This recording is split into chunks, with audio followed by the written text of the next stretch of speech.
Thank you for coming. Sorry about the moving around confusion. Everybody got their, has everybody got their reserve seat that bought a ticket? We're all good? Can we let the rest of those go? Okay, cool. You know, there'll always be at least a couple people that won't make it in. I'm sure this is old news to you, but years ago I remember getting the first Sookie Stackhouse book in the mail going, oh wait, what is this? It's like some chick lit stuff. And the covers were designed to evoke that. But the others like, just read the damn book. And just read the first one. Okay. The most amusing thing with the whole series since I recall is people keep coming over to me and saying, why am I not in fiction? Like, you know, telepathic waitresses and werewolves in your town? I tend to think of those as fantasy, really.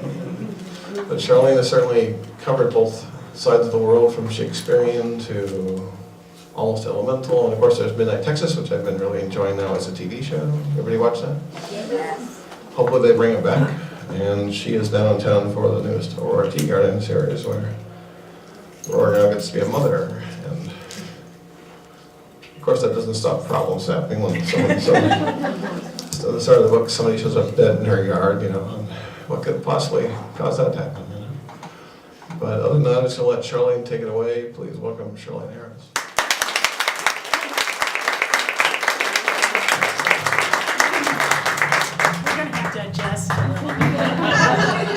Okay, how's that? Yes. I'm pretty audible anyway. Well, we're all waiting to see if Midnight's going to get renewed. We have to know within the next 3 to 5 days. We have to, you know, because the actors' contracts expire. So, I don't know. I was completely positive it would be until there was this long delay. I love the show. I've been on the set many times. I've met a lot of the actors involved, and they're just, you know, they're great people. I want them to be employed. And in case you were wanting to ask me if I was going to write another Midnight book, my publisher has not asked me for more. So I won't until, you know, they pay me. So. Anyway, I had a really good time writing them. I love the world. I love Aurora's world too. It was really nice getting back to visit with her after all these years. My agent always wanted me to write more of those.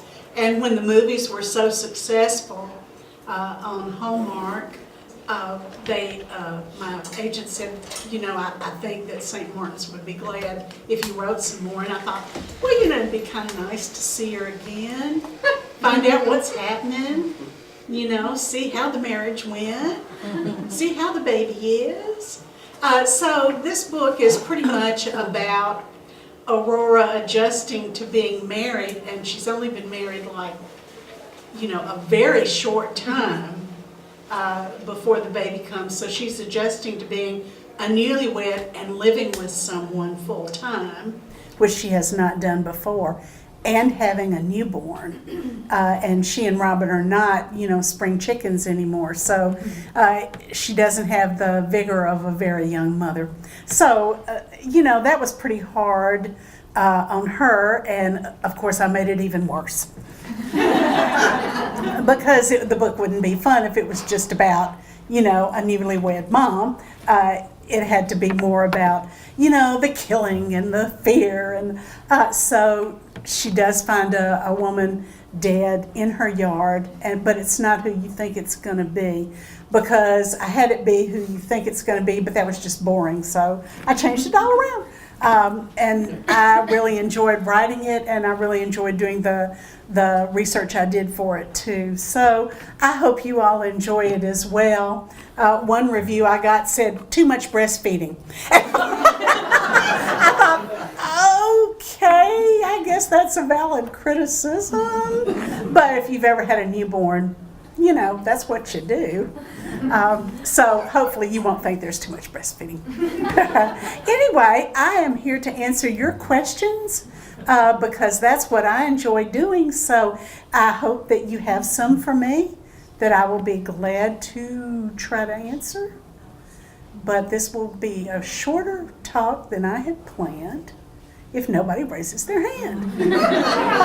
There.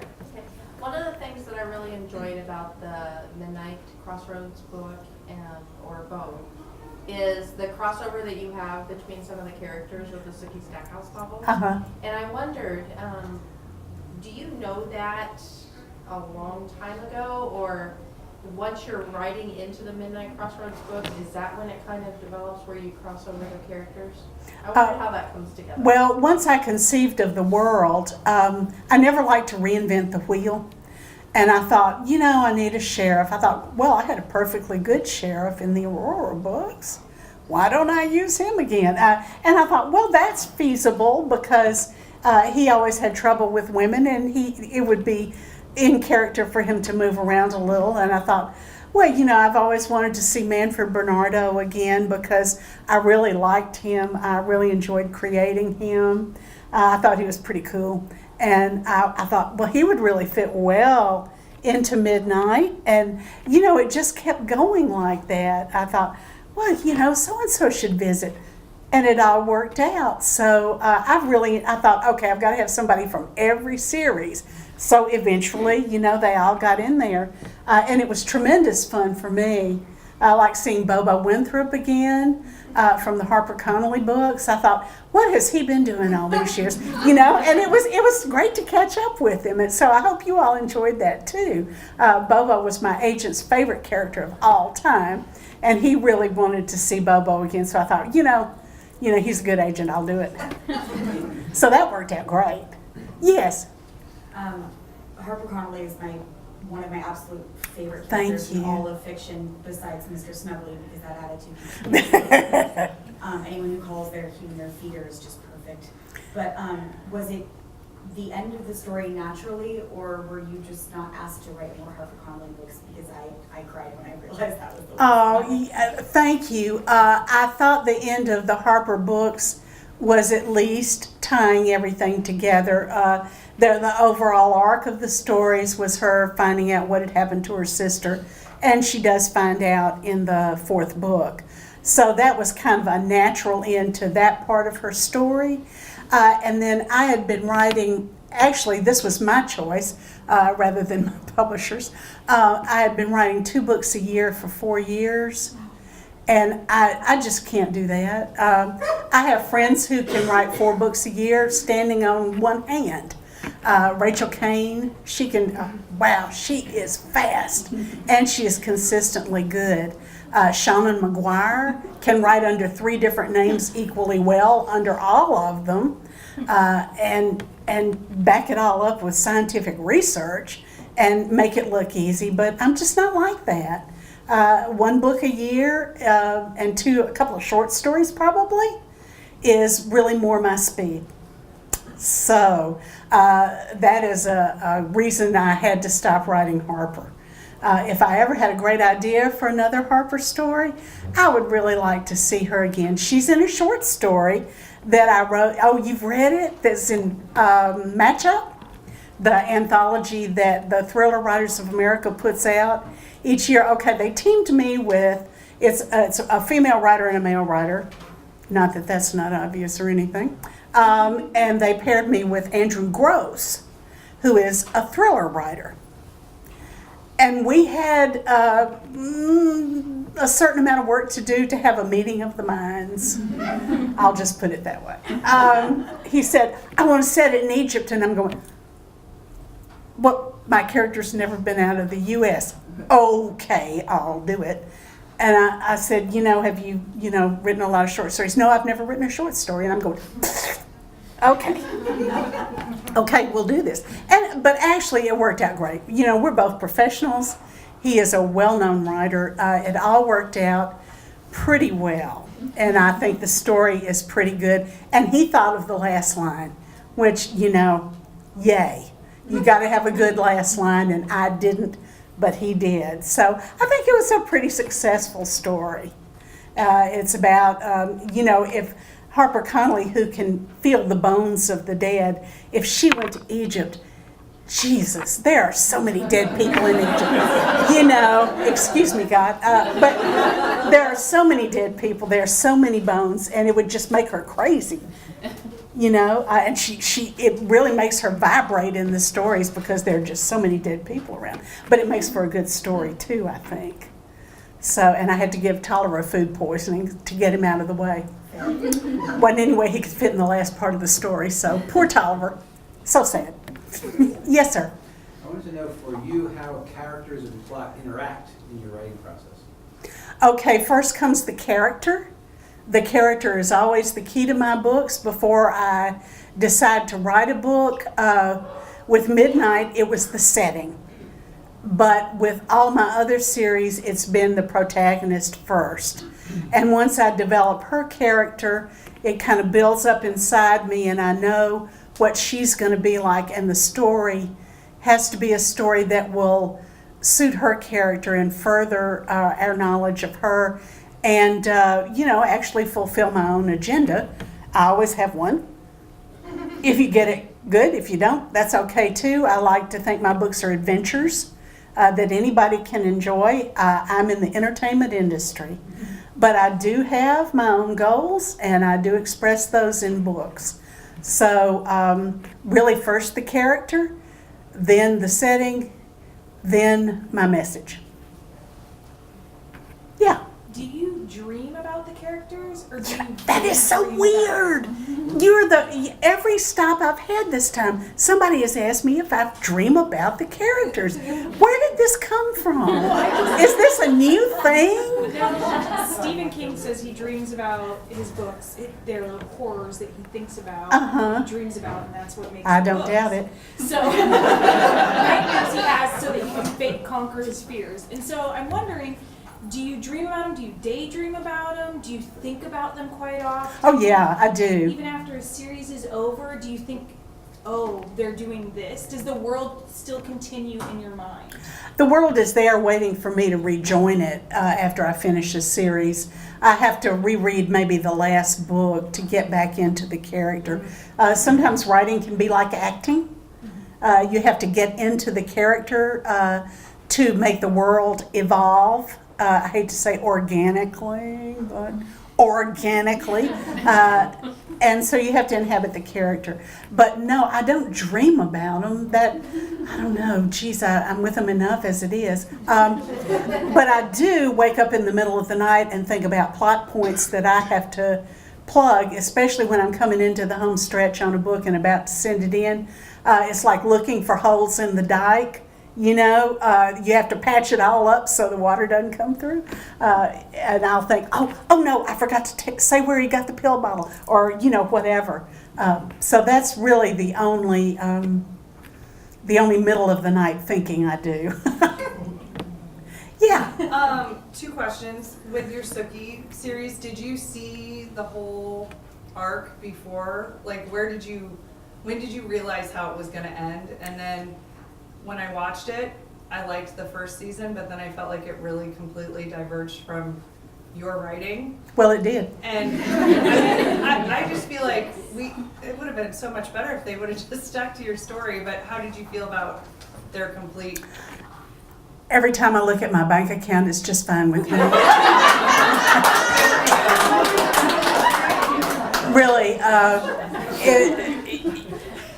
it wasn't the big money that HBO gave me. It was the fact that the books got so much visibility. And the books are my thing.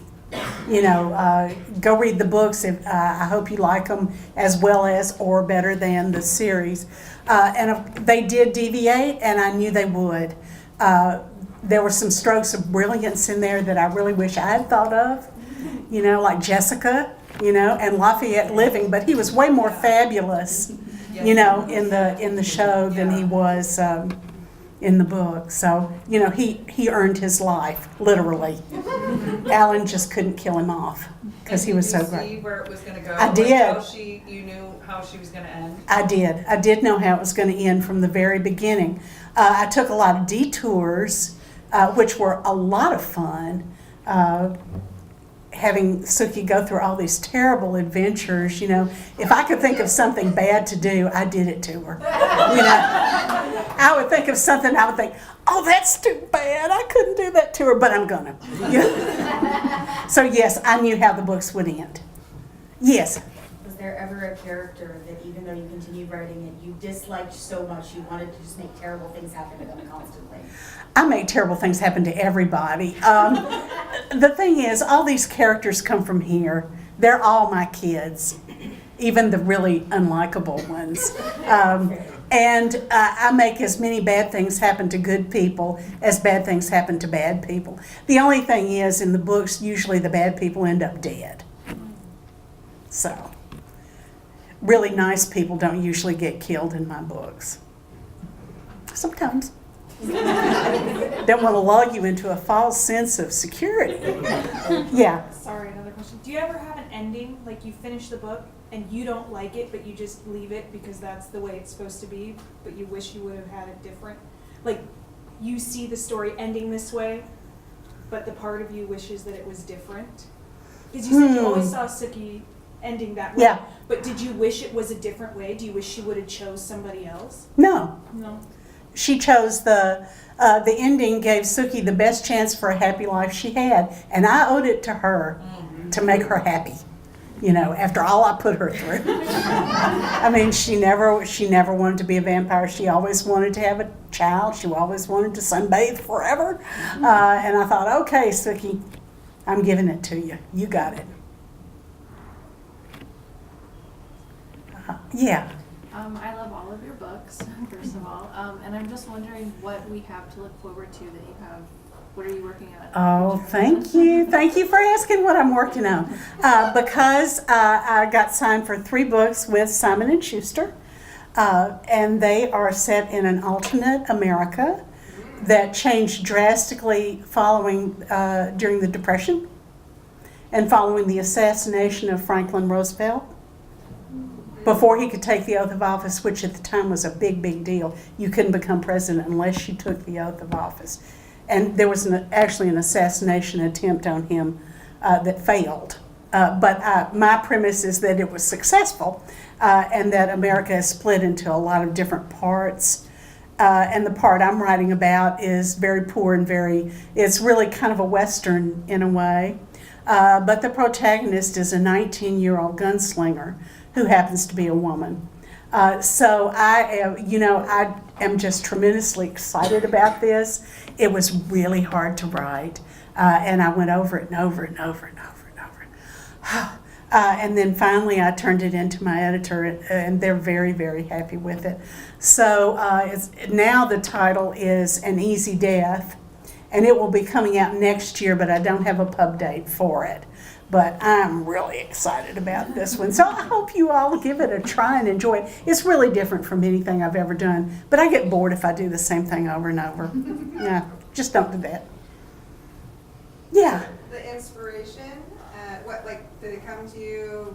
Were you doodling on something for this new world, Well, I'll tell you how I got the idea. I was asked to write a short story for a charity anthology. And since I wasn't getting paid for it, I felt free to do anything I wanted to do. So I thought, I think I'll just write about someone completely different in a world I've never visited. And, if it turns out great, yay. If it doesn't, well, I tried. So I came up with this character, and it just grew and grew and grew, and I thought, oh, I really like her. And the world kind of evolved and spread and spread and spread. And I thought, this could be a book. And as it turns out, my editor at Simon & Schuster thought so too. So I'm going to write 3 of them, and I hope that they do well. I hope they find an audience. Yeah. Did you consciously decide to always choose females as your protagonists, at least in everything I've ever read?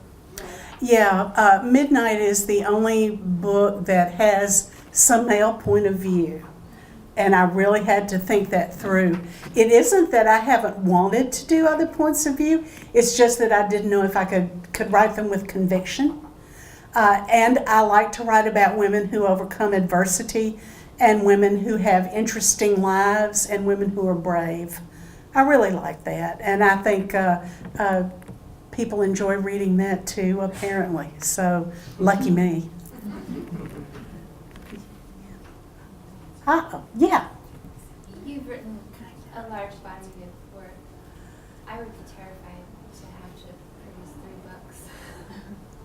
to agree.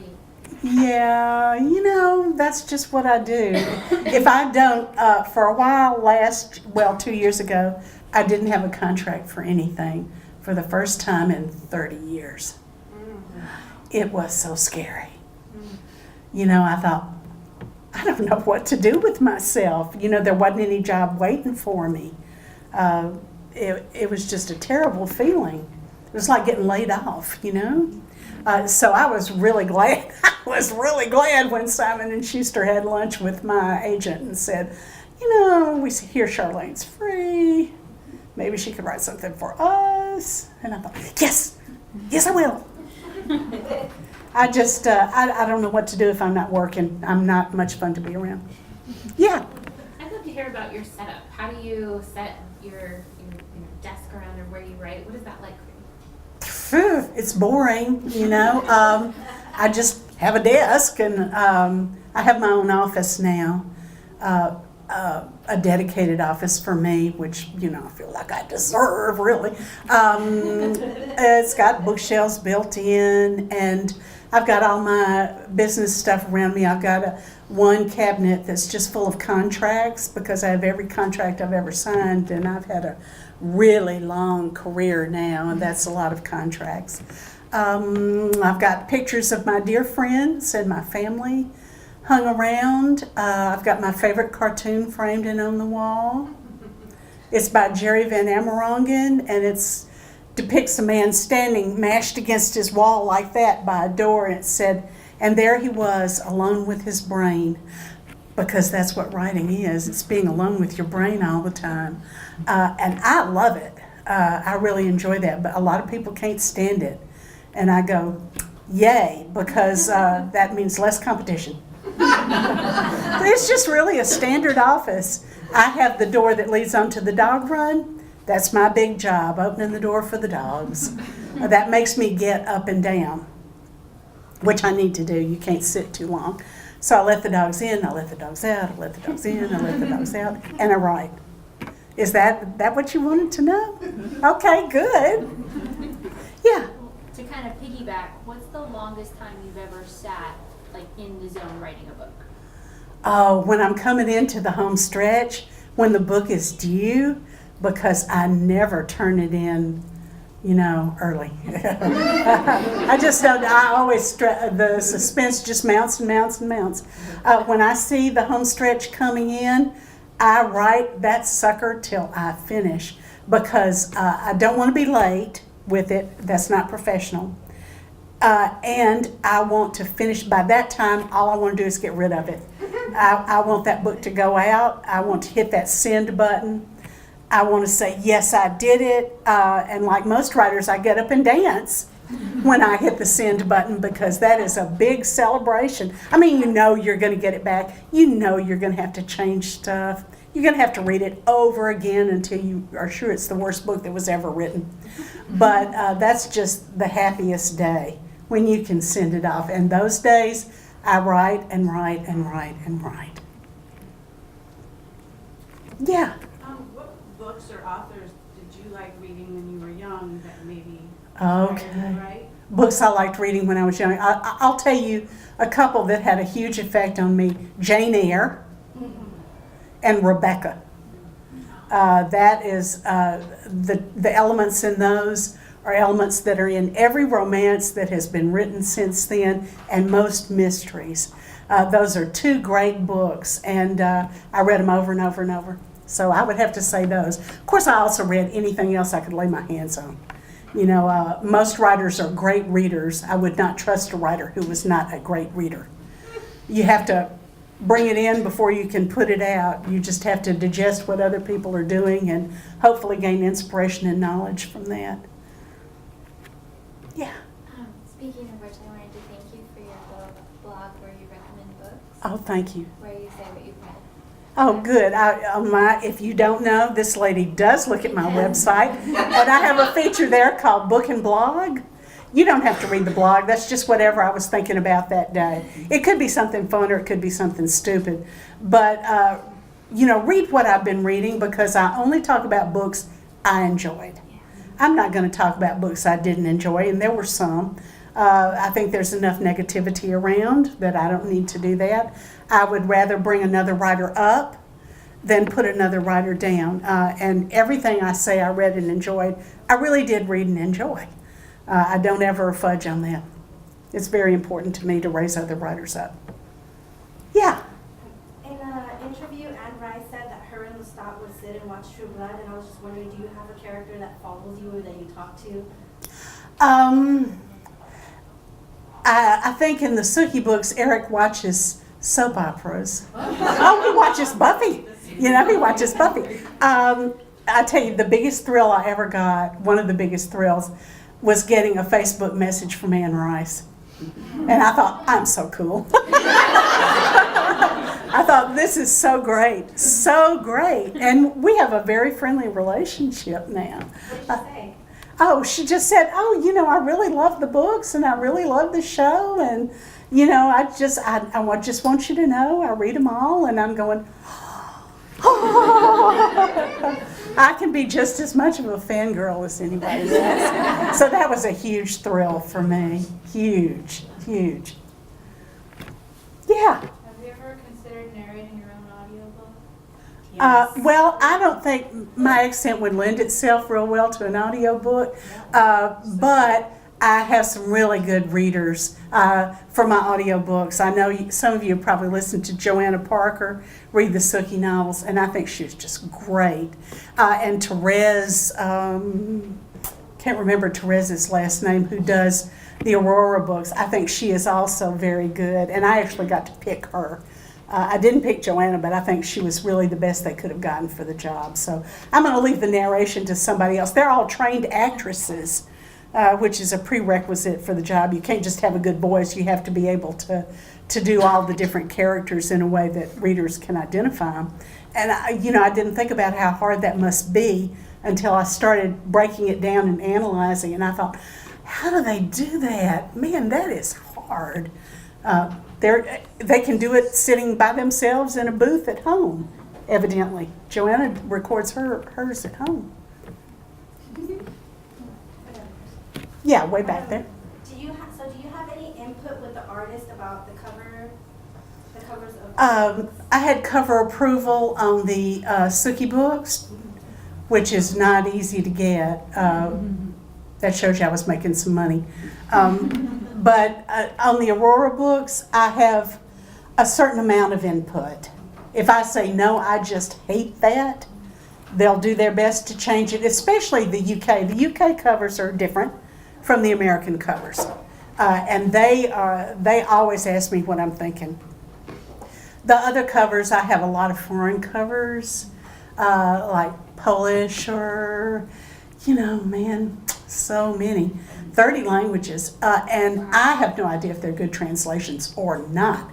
Somebody wrote me and said, do you know how the French are translating your books? And I said, got no idea, tell me. It turns out they were changing characters' names at random, and they were just deleting a lot of references to female processes. And I'm just going, the French are supposed to be so liberal about sex and women, how come they're so prissy?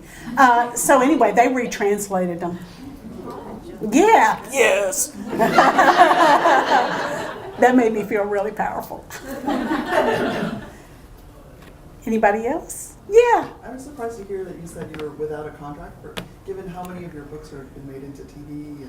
Yeah, go figure, huh? Has the business changed? Have you noticed it shifting to a different business model?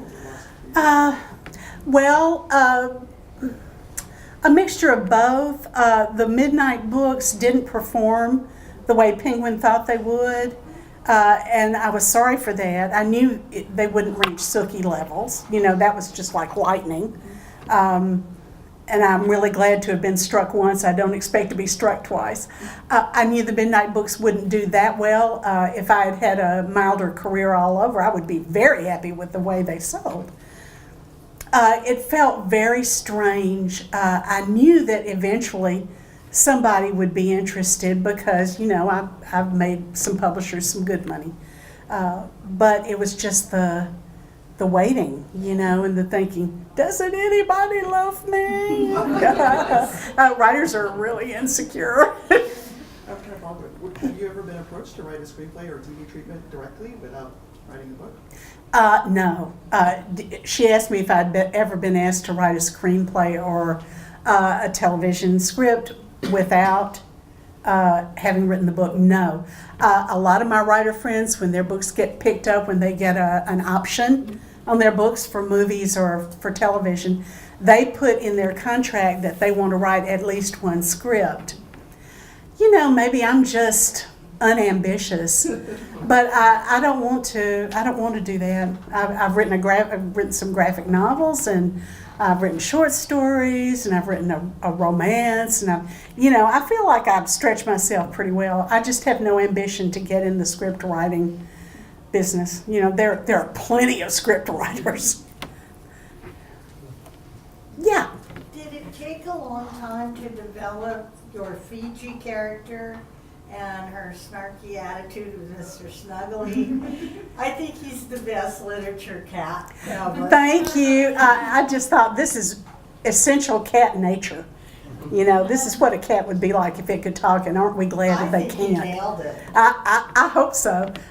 Fiji, I actually have some friends who are witches into Wicca, and I consulted with them very heavily because I wanted her to be a credible character. I don't do in-depth research unless I really have to, but I do want the character to be credible, and I don't want to produce something embarrassing where people in that profession are going to write me lots of letters, because I really don't like getting them. There are always some, I can start getting letters the minute the book comes out. Oh, you did this on page 28 and you didn't do it on page 35. And I'm going, ah! Because no matter how often we read the book, something slips through. So did it take you a while, or did they just come to you? Everything just kind of gradually builds. It's like you have the germ of an idea, and then things build up around it, and then the full-fledged character comes to you, and you know what the story has to be to feature that character. It can be a very slow process. A lot of learning there. Thank you. Sure. Yeah. I think, are you part of a writing group? And then, do you have any suggestions on finding a writing group? I am not a member of a formal writing group. Two of my friends and myself, we look at each other's work before it goes to our agents or our editors. My good friends Tony Kellner, who writes as Lee Perry, Leigh, putting in a plug for Lee, and my friend Dana Cameron, who is now writing for 47 North, the Amazon imprint. We have a mutual respect, and we love each other, and we can read each other's work and criticize it with love, not jab, jab, jab, but, it would be better if you did this. And that is the writing group I need. Not that we're geographically close. We're not. They're in the Boston area. But that works for me. If you're forming a writing group, it has to be a group of your peers.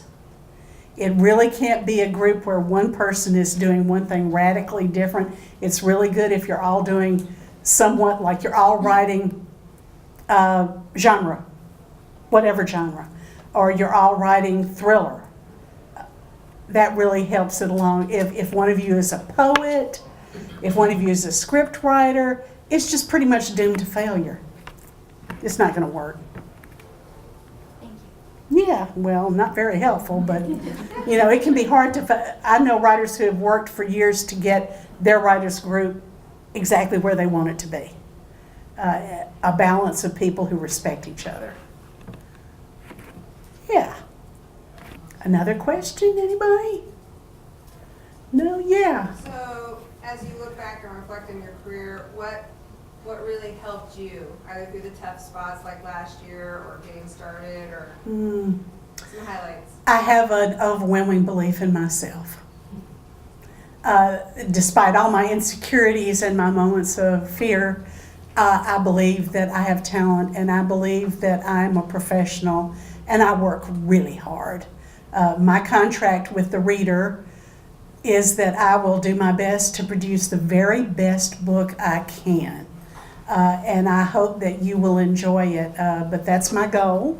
I'm not there to satisfy reader expectations that I can't know anything about. You know, there's no one plot point that will make everyone happy. So I have to write what I think is the right thing for the characters, who after all are my characters that I developed, and do it the best way I can. And after I've worked and worked and worked on it, and you get it, it's up to you whether you enjoy that effort or not. Yeah, Dwayne. Is there a universe out there you would be such a fan of that you would actually write and then finish? You know, universe like a media universe like a Star Trek or something out there? You know, if I could, and I won't because Anne did this so brilliantly. I love Anne Bishop's other books, starting out with Written in Red. Oh my gosh, those are such good books. Those are such good books. I love them. And Jodi Taylor's books, The Chronicles of St. Mary's. I see some nods out there. Those are the best books. I picked up one almost by accident because I loved the title. And I thought, okay, after I read that, I thought, oh boy, you know, this is great. And I've read them all now, and I'm just waiting. Come on, write another one. Come on, write another one. They're so good. They're kind of about time travel. They're just really good books. They're fun. I like books that take me on a vacation from my real life, which is, you know, actually pretty boring. All in all. I'm a mom. I have 3 adult children, allegedly adult, and I have 2 grandchildren who are the most perfect children who ever walked the earth. And I have a husband of many, many years, 39 years. And we have a pack of dogs that can wax and wane depending on what happens to them, but they're all rescues. So I have a very happy life and a very normal life. It's really very boring in a lot of ways. Yeah. How did your family react when you became so successful? Oh, well, they were very proud of me, but the sex stuff really embarrassed them. Though I can't say, well, 2 of them read my books. My daughter doesn't read my books at all. But they wouldn't watch True Blood in the same room with me, which was absolutely all right with me because sometimes I was going. They're really pretty happy and they're proud of their mom. Unfortunately, sometimes when they're forming relationships, they find they really can't tell people what I do, you know, because some people are really, you know, drawn in by that. So they keep that quiet in new relationships until they've been going out with the person for a while, which I didn't expect, you know. That's part of it, though. Yeah, are we through asking questions? Oh, we've got some more. Well, before you were talking a little bit about research, and all of your books are more of the fantasy world that you create. Mm-hmm. With your new 3-book series that's coming out set in history, are you having to do more research? I am having to do more research. For example, how many people had home showers in the 1930s? You know, they did. Showers started being really popular starting in about 1930 on. So I've learned a lot of stuff I didn't know, and I look things up and I go, wow, really? You know, but mostly things have turned out as I hoped they would. It's kind of crushing when you have a big plot point and it turns out to be impossible, you know, or historically inaccurate. I know this is about an alternate America and I'm making up the world, but it still has to ring true. Yeah, and you had a question? Did you always want to be a writer, or did you have different dreams? Did you get lost along the way and this is where you ended up? I always wanted to be a writer. I'm so lucky that I had the ability to do it and that I was able to be successful at it and go full-time. A lot of writers don't have that luxury. They still have day jobs and then they go home at night and they write in the evening and they get up at 4 a.m. to write. And I'm just extremely fortunate that when I married my second husband, he said, you know, if you really want to be a writer, stay home from work and write. Pretty good guy. He's pretty happy now. Well, thank you so much. I'll start signing books if that's okay with you.